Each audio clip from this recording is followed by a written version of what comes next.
So right here, if you go to MillGeek Comics Patreon, there are two options. One is just like your standard shop support where it will get you access to a pull list that you can do your orders on. Ryan will become your pull list manager. And we also have the Can't Miss Comics. That's $50 a month. And what it's going to get you is whatever comics they're putting in the box that particular month, which is what we will talk about here, right now. Right now. Some of them. Some of them. We're still finalizing the list. That's right. We are finalizing the list. And you know what I didn't do, Ryan? Tom picked some. Russ picked some. I picked some. What didn't you do, Tom? Did you not get any of the information that we need for it? No, I didn't pull up any of the pictures of it. So I need you to stall here while I do that. Stall, Ryan. How do you pick your comics, Ryan? What goes into that? Very, very careful perusal of the previous catalog. Perusal? Every single month. Oh, yes. Oh, yes. What kind of stuff makes you stop? Perusing kind of implies a light read, but no. Careful perusing. A deep, close, slow read. One that might work well for stalling for time, for example. Reading the whole catalog. And for me personally, anything that involves like demons or gods or spirits, magic, that's a no-go. I skip a lot of books that have demons and gods. Which is interesting because one of the books that we're talking about today is filled with all of those things and more. I'm trying to avoid that because that's also how I missed out on one of the best books last year, The Many Deaths of Layla Starr. Oh, yeah. Yeah, I missed out on that one because it's about gods and resurrection and a whole bunch of supernatural stuff. Rom V, excellent book. I missed out on it because I'm a judgmental douche. Can you boot Redface again? Let's keep it rolling. The first book that we're going to tell you about is this one right here. We have Radio Spaceman. All right, this is pretty cool. Hold on one second while I bring this back. So I'll make sure I have my notes here. I do. Okay, so we have Radio Spaceman, Mike Mignola. This is hilarious, okay? So first off, you have a ship that crashes and lands on a mysterious planet, and the surviving crew goes missing, and there's a mechanical hero, Radio Spaceman, that's called to investigate. There's more going on this planet. He's gonna uncover mysteries, monsters, and he's gonna use a bunch of cool gadgets. I'm kind of getting a Inspector Gadget meets, you know, Mignola-esque vibes here. I'm excited to see what kind of tools that this character is going to use. But what's most intriguing about this comic book that's coming out next month in March is that it was inspired throughout what is being labeled as the viral pencil sketches that Mignola did last year and kind of into the, you know, ending of the prior year. You know what I'm talking about? On his, was it Twitter, Instagram? All of the above. He did a bunch of like sketches. He did pencil sketches for donations. Like they were all sold on eBay, and he was cranking out like a piece of art every single day. And what was fun about these, I think he called them COVID sketches or pandemic sketches or whatever, but the sales of these, the proceeds went to organizations to help, like nonprofits and things like that. So it was a really classy move.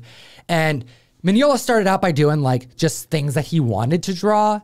And then he was taking requests. So it went from like, yeah, draw Hellboy and Ape Sapien and, you know, things like that. And then he's like, all right, someone says, draw SpongeBob and Godzilla and King Kong. So he would draw sketches of those characters. They'd get auctioned off. And then it was like, draw a monster robot with frog head. And then all of a sudden he's doing stuff like that.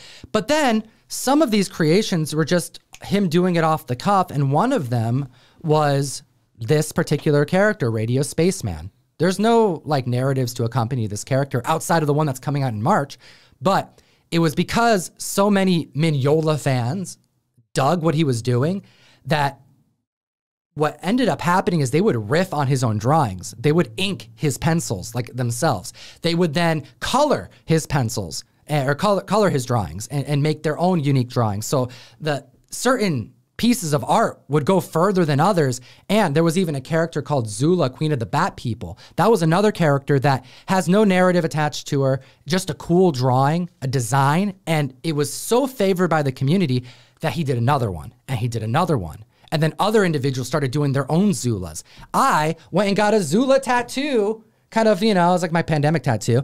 And because it spoke to me. So this is one of those comics that spawned out of this Mignola verse that he just, you know, was going on a creative spree. So I think it's pretty cool. And this is one that people got to be getting. Written by Mike Mignola. We have Greg Hinkle doing the art, and we have a Mike Mignola cover, clearly. And what do we have next on this list, Ryan? Ooh, yes. Okay, so this is a Dark Horse comic book, and this was one that Technically. I think a lot of people missed, possibly, because it was a Comixology exclusive. Now, I know of this specifically because this was one of the titles that came out alongside of Eris's comic book. Right, as part of the wave of Comixology exclusive, Comixology first That's right. digital books. So this right here has already come out, Comixology. However, it is now being printed and will start out next month with issue number 1. This comic book is called We Have Demons. And This it's is by issue 1 of 3. It's by the classic collaborating team, Scott Snyder and Greg Capullo. Hot Damn. That's right. Take a look at this. Boom. We Have Demons, and you've actually read this. But I did read issue 1, but it's been a long time. yeah, but one thing you told me as someone who hasn't read Buffy, you're like, this is what I think Buffy was like. I've never seen Buffy before, Buffy the Vampire Slayer. Just terrible, Ryan. Damn it, Ryan. I know. I'll get there someday. It's enjoyable. I know. I just haven't. Everyone loves done it. Buffy. But what we do have is a girl who realizes that there is more to life than what meets the eye. Demons, angels, supernatural things exist. Yeah, I was talking about demons and supernatural things and gods and stuff. This is a perfect example of the kind of book I wouldn't get, but because it was a free Comixology, original, and I have Comixology Unlimited, I gave this one a shot.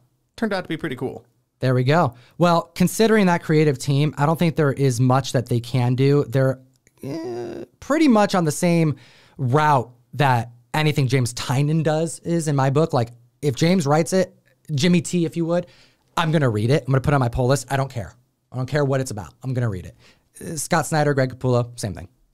They're a notch or two below for me. Scott Snyder is not my favorite these days. But I don't understand it, man. Like this book. I don't understand why you're not as big on Snyder as I am. I love me some Scott Snyder. And he also has an amazing Substack that I recommend as well. But we'll get into it. Hit the subscribe button. The next one on this list is Captain Carter.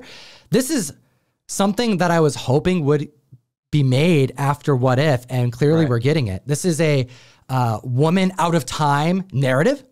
This is a 5-issue miniseries written by Jamie McKelvey with art by Marika Cresta.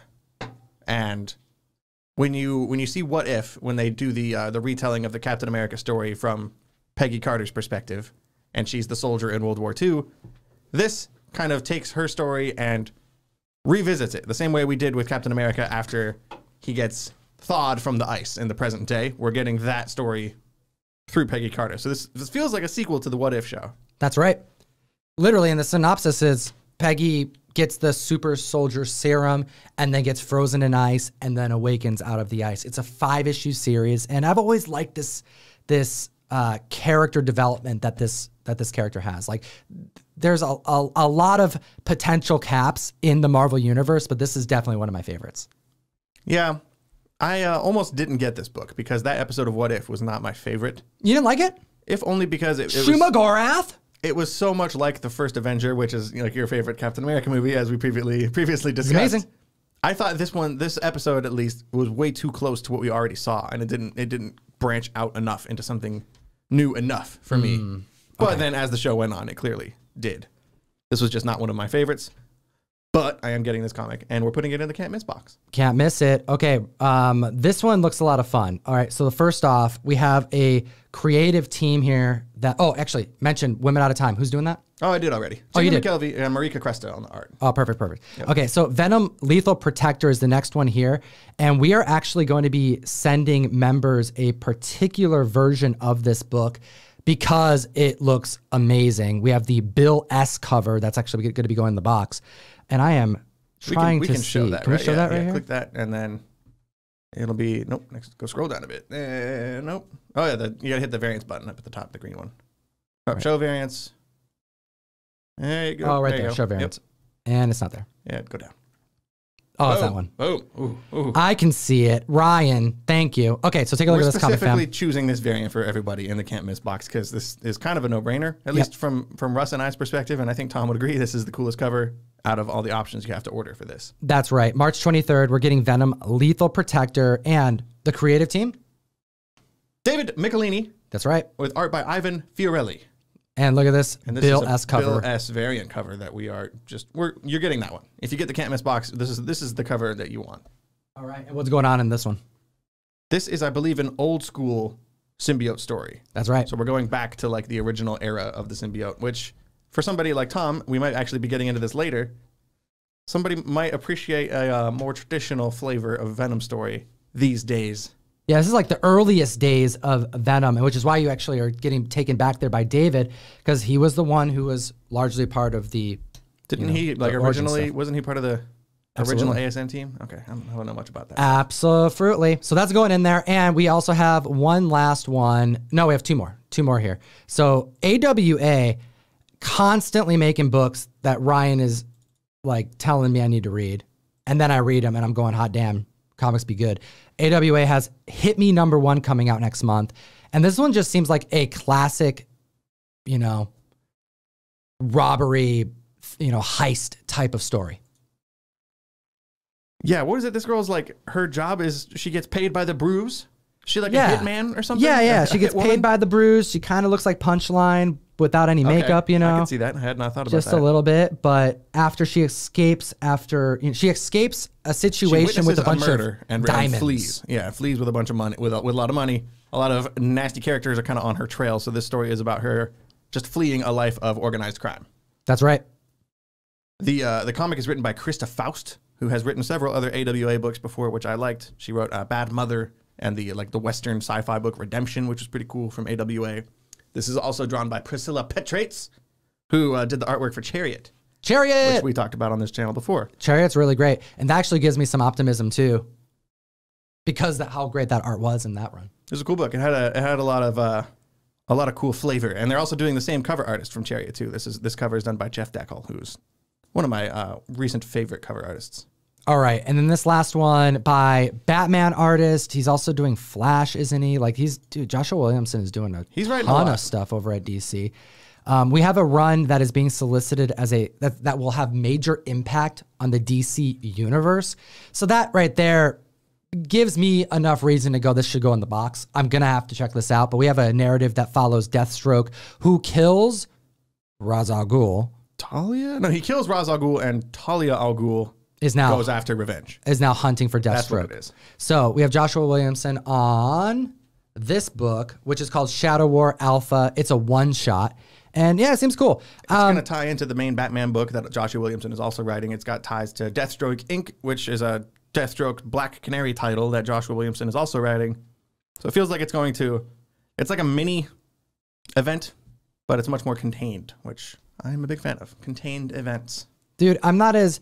Thing is with this is like Deathstroke, I'm kind of meh about. Oh, me, big time. And Ra's al Ghul and Talia are some of my least favorite. Russ picked this one. Yeah. Just gonna throw that out there. Yeah. Well, I mean, I went on this one. I chatted with Russ about this, and I'm like, this one should go in there. It makes sense. I just wouldn't have chosen it. Yeah, absolutely. All right. So, if you want to get these comics and more, because the box is always evolving, comics be changing schedules, there's going to be a trade delayed. that goes in here too. We're just still trying to iron out exactly which trade we want to throw in here. And there's going to be 4 or 5 additional comics that we have not quite decided on yet, but we've still got till the end of the month to figure that out. We're probably going to come back on our next show, or even the next show sometime, and do the rest of the books that are going in this box. So you're not just going to be getting these ones. You're going to get some other ones too. Visit MillGeek Comics Patreon. Grab yourself a can't miss box if you are just tired of missing out on books that you just want to make sure is in your pull list. All right, moving on. All right, I wanna chat about. Oh my gosh, we have so much to chat about. I love it. All right, it's a good problem to have. It's not a bad problem because we read some damn good comic books this week. We did. Starting the auction off at $1 for 1 minute, like we always do. This is one of our favorite covers, and you got it. A little bit of that, what y'all been looking for, right? A little bit of that, what y'all been looking for, right?